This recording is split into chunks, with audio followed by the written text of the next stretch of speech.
Hello everybody, this is Jack Dennis and welcome to our YouTube Jack Dennis Fly Fishing channel. Today we're presenting a very special program called Three Men, Three Rivers. It's a special production that was done on film in the early 90s by the Montana Game and Fish. They wanted to honor three men that help protect their streams and bring in the regulations and the protection that we all benefit when we go to fish Montana. Not only did it start a movement which was followed by many organizations, but they were the first to stand up and do action and put words behind their action and make it happen. I hope you enjoy this special presentation.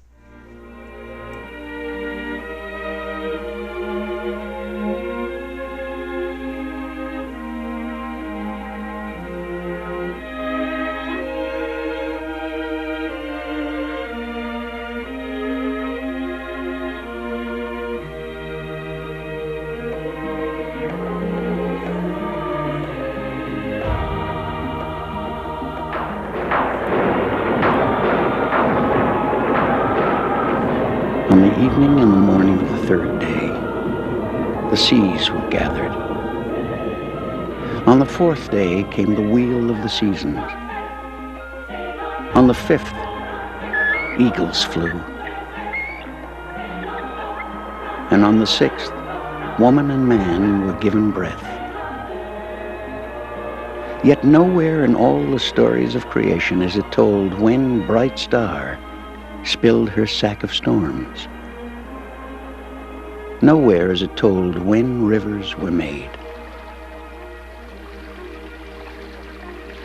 In Montana, where there are more than 9,000 rivers and streams, there are three as wild and free and alive as any on earth.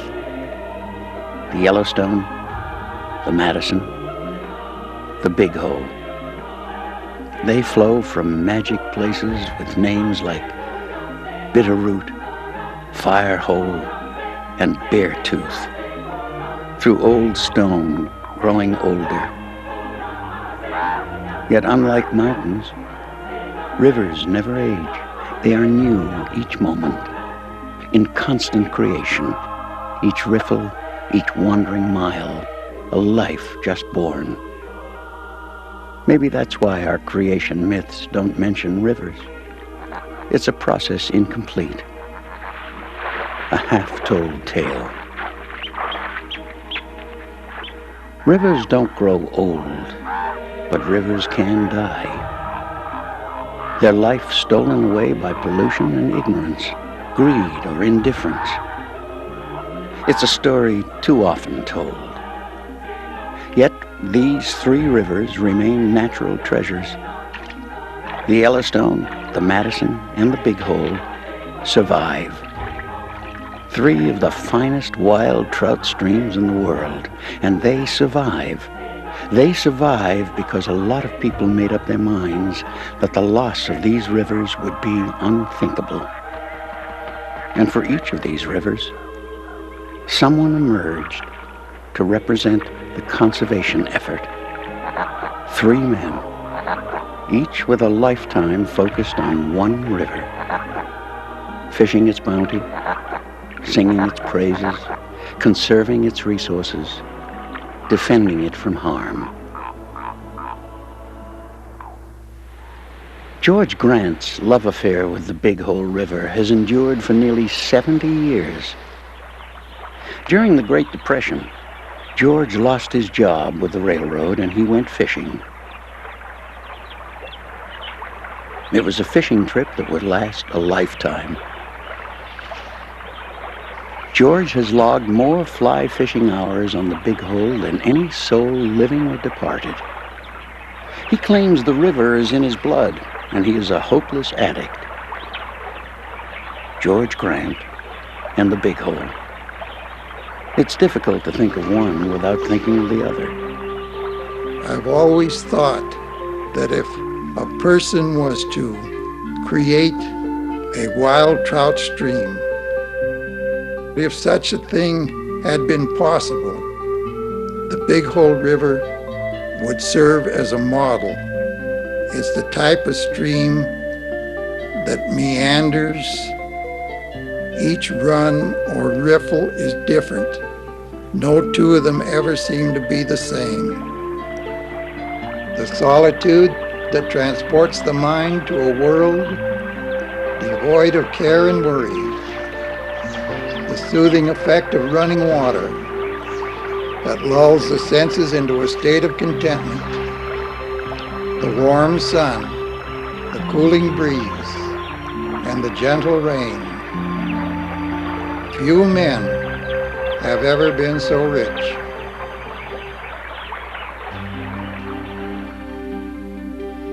The free-flowing Big Hole River wanders from its headwaters in the Bitterroot Range some 150 miles in a lazy, easterly arc. It passes the community of Wisdom and past where it's joined by the Wise River. It flows past Maiden Rock to its confluence with the Beaverhead River. When Lewis and Clark came this way, they named the stream Wisdom River, but the name was never used. The Nez Perce had long before called these deep valleys Big Holes, and that's the name that stuck. It's a name known and revered by fishermen throughout the world. An angler's paradise.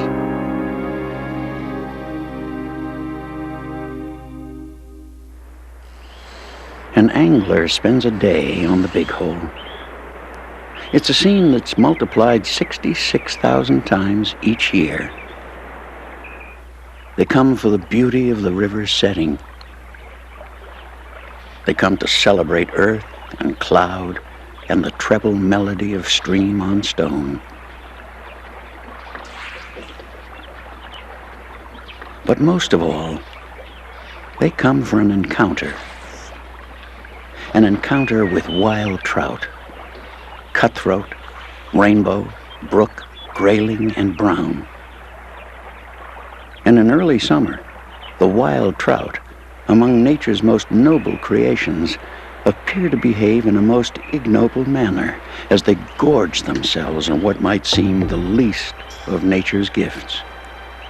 The drab, the inelegant, Pteronosus californica, the salmon fly. Each year, in May and June, the female salmon fly lays her eggs. The eggs sink beneath the water and remain for 10 to 11 months. When the egg hatches, the wingless creatures remain underwater, feeding on algae.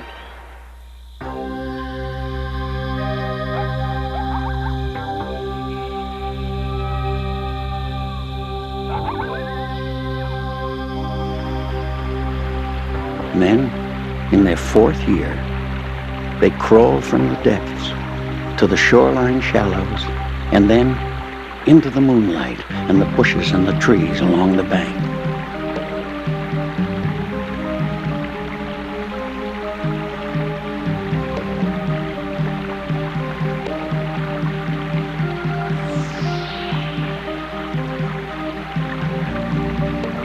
The adult salmon fly splits its skeletal case to emerge and mate. The females will drop into the water to lay their eggs once again. Constant rebirth and renewal. Time and the river ever turning.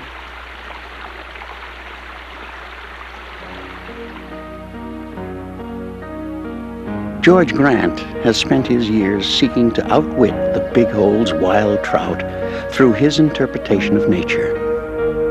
He has developed the tying of flies to a high art, and his flies are prized by collectors in the same way many others collect paintings or first edition books. Through the sale of his hand-tied flies, George has raised more than $50,000. Dollars dedicated to the conservation of the Big Hole River. Not long ago, George wrote about the river and the wild, big old trout. I have always had an inordinate amount of admiration and respect for wild trout, a deep inner feeling that borders on reverence. And the lure of the trout kept me everlastingly enthralled. I am indebted to a noble creature that has enriched my life. It takes time to learn to enjoy the sights, the scents, and the sounds of a trout stream. It is best to fish alone, to meander like the stream.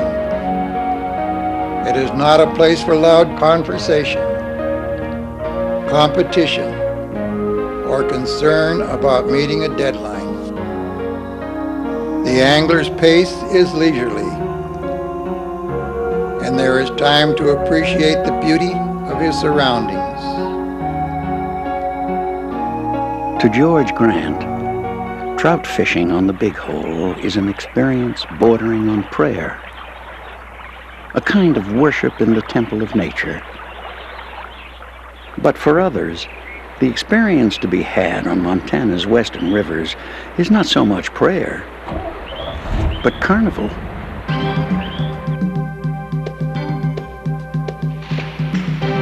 Each year, when the salmon flies hatch on western Montana rivers, a rolling riot of pickups and Mercedes, good old boys and millionaires, anglers from across town and from across the planet, all vie with each other and fate to be at the right place, at the right time, at the same time.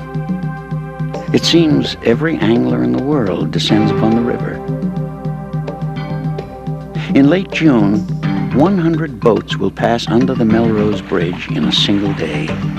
The Salmon Fly hatch is a banquet of tall, saloon-told tales, bizarre philosophies and strategies, loony characters casting sofa pillows and fluttering stones and other more outlandish gear into those pools and riffles where wild trout are devouring live salmon flies, and an occasional work of art from the workbench of George Grant. Then, in a few days, the crazy caravans of fishermen depart, and the river is quiet again. It's almost as if the hatch were a dream, a madcap interlude in the orderly rhythms of a very uncommon river. And then, the Big Hole is left to men like George Grant. People who love to fish not because it's easy, but because it's not.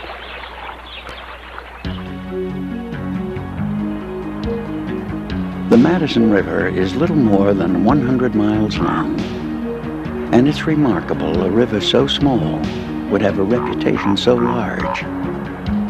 Yet the beguiling beauty of this magic stream and the abundance of wild trout it holds are known and praised throughout the world. The Madison rises from the junction of the Firehole and Gibbon Rivers in Yellowstone National Park.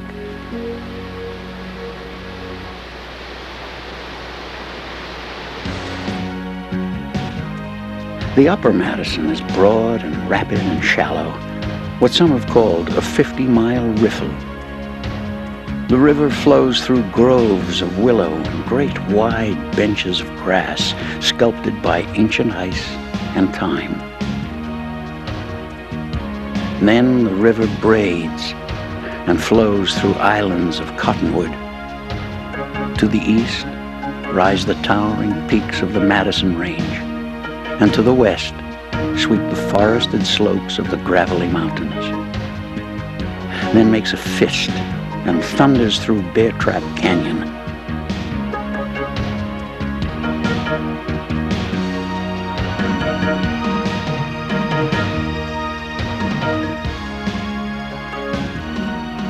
Then relaxes to broaden and soften and ease its way along the final 30 miles of its journey to the confluence of the Gallatin and the Jefferson at the Missouri headwaters. Bud Lilly has been a fishing guide on the Madison River for over 35 years. As an outfitter and former owner of a fly shop, Bud has led the fight to conserve the incomparable resources of the Madison. Each year, clients from Switzerland, France, Germany, Japan, and many other countries came to his fly shop for advice on strategy and gear. Bud Lilly remembers. He remembers techniques and the gear he used in his early years on the river. We weren't concerned with method. We used worms and sucker meat and bullheads.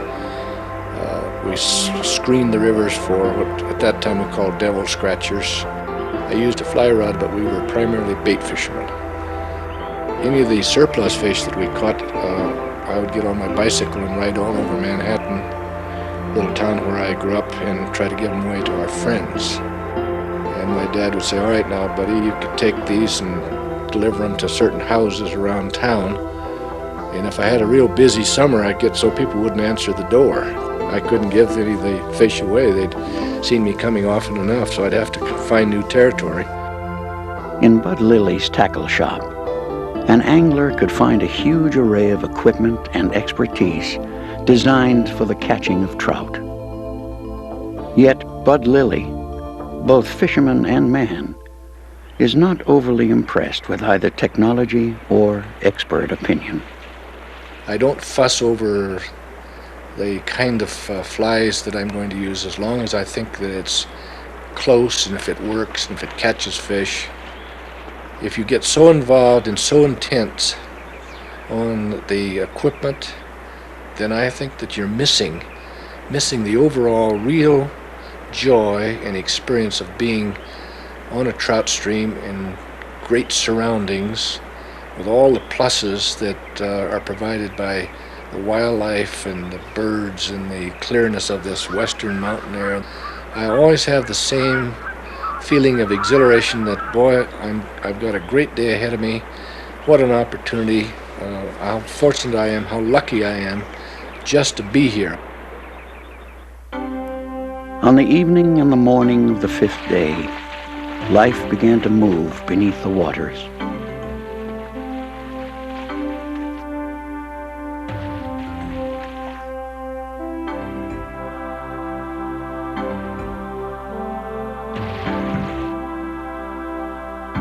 Raven touched the river with his wing.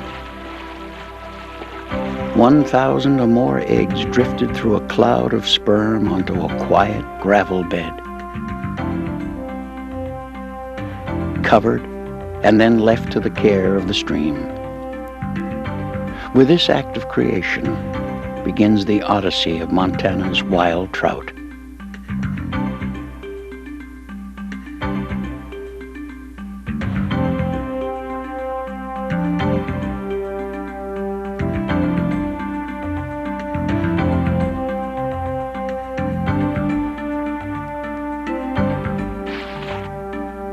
It is an odyssey more dangerous by far than any Ulysses faced.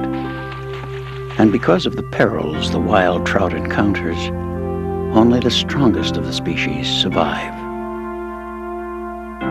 If not destroyed by other fish or kingfishers or blue herons or otters or bear,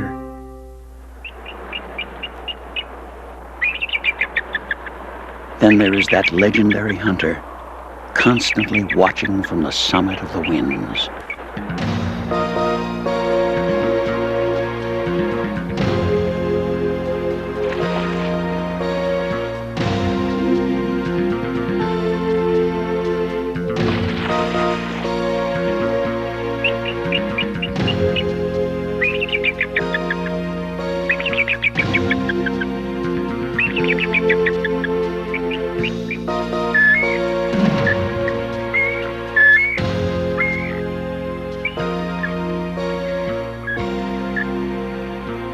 And if the wild trout escapes the eagle, there is an even more dangerous predator waiting round the bend. Bud Lilly doesn't know exactly when his philosophy began to change. Maybe it was watching the courage of a trout fighting for life in the talons of an eagle that rose high above the river. So I began releasing my fish, and the more I released them, the more I found that that was enjoyable. The catching release of the fish also, I think, gives people the opportunity to look around themselves and see what else is there involved in this sport besides just the quarry, just catching the fish, going for size or going for numbers, whatever, in order to impress someone besides yourself. That people begin to acknowledge that their greatest pleasures came within themselves. Catch and release is both a personal philosophy and a common-sense conservation strategy. Throughout the years, Bud Lilly has campaigned for special regulations, tackle restrictions, and bag limits to promote wild trout. But it is catch and release which captures the spirit of the growing movement to preserve both trout and their free-flowing rivers.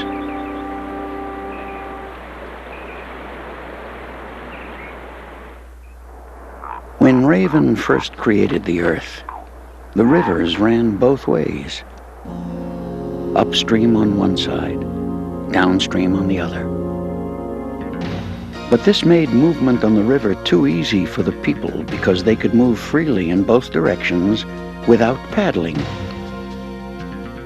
And that's why Raven changed the flow of rivers so they moved in one direction only. Among all the free-flowing rivers that Raven made, few fire the imagination as does the Yellowstone. For all its 678 miles, this wild river runs free. There are no major dams to bar the journey from its headwaters in Yellowstone National Park to the Missouri.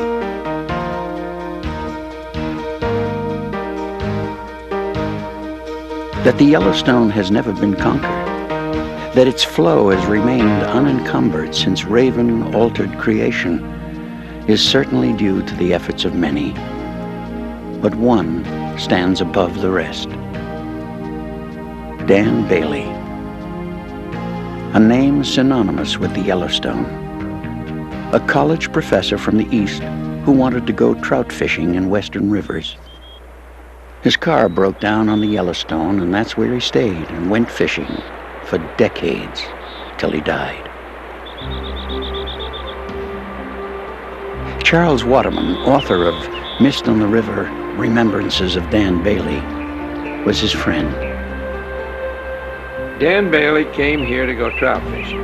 That was all he wanted to do. His ambition was come out here and spend his time fishing for trout and tying enough flies to keep it going. The objective was to fish for trout. Well, Dan had a background as an educator, you know. He'd been a teacher, and he had that rapport with children. When a kid came in for something, whether it was important or not, Dan would drop whatever he was doing. When a barefoot boy would come in and want some sinkers or a little bit of line, or Dan would go back in the back with the boy, and he might leave some fellow standing there at the counter with $100 bills in his pocket. And when Dan finally came out with the boy would be grinning. He'd have his line and his sinkers, and Dan might fall into the front door and forget the fellow that he had lined up there at the counter and had his hand on his billfold. He was uncompromising in his attitudes about conserving the rivers. And Dan Bailey, although he was one of the best liked people in Montana and the West, Dan Bailey also had some pretty serious enemies, and he got through that.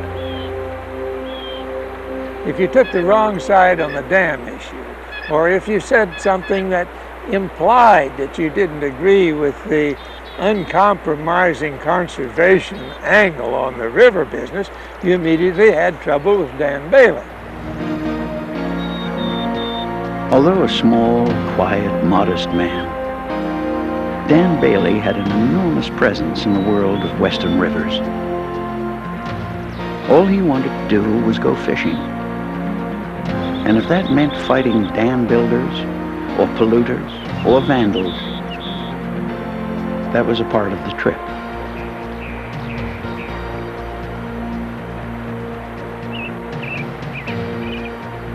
Well, we never know just what things would have been like without a conservationist. A conservationist doesn't build anything that you see. Generally, he's engaged in saving something that we all want. And that's the way Dan Bailey was. We don't know what the situation would have been if he had never been here. But I always think about his influence on the dams. It's possible that if it hadn't been for Dan Bailey, we might have had the Yellowstone River dammed. There were a lot of other people against it too, but he was a ringleader in that in a quiet way.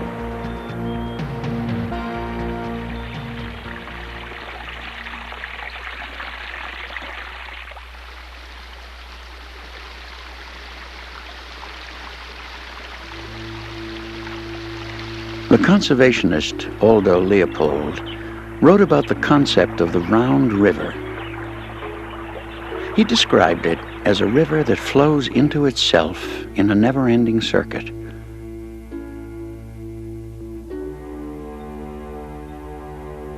A stream of energy embracing land and water and sentient life in an ongoing harmonic pattern.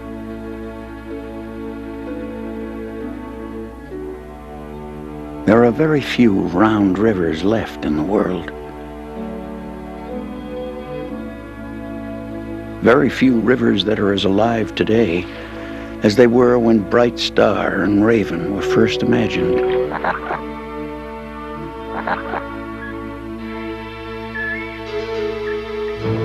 The Big Hole, the Madison, the Yellowstone.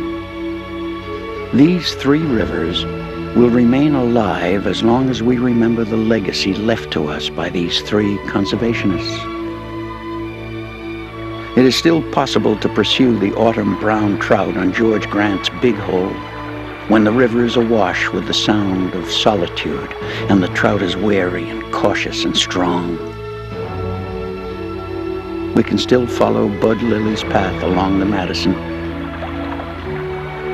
and see a big fish take a fly off the surface while throwing spray you can see for 200 yards, and then, gently, with reverence, let that big fish go. It is still possible to wade into the Yellowstone like Dan Bailey did, bouncing along on tiptoe, dancing from boulder to boulder, the water just lapping the tops of his waders. But just as important, it still will be possible to go to these beautiful places and not fish. Simply to escape the noise, escape the crowds, escape the hurry of our contemporary life, if just for a little while.